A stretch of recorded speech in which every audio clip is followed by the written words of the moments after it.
incredible sounds. The sunset, waterfalls, the silence.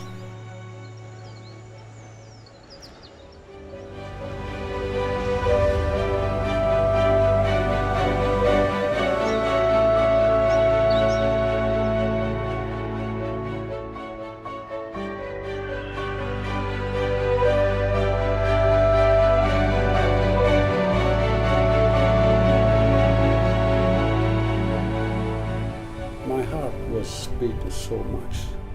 I felt in love with this island. Anybody who comes here felt in love.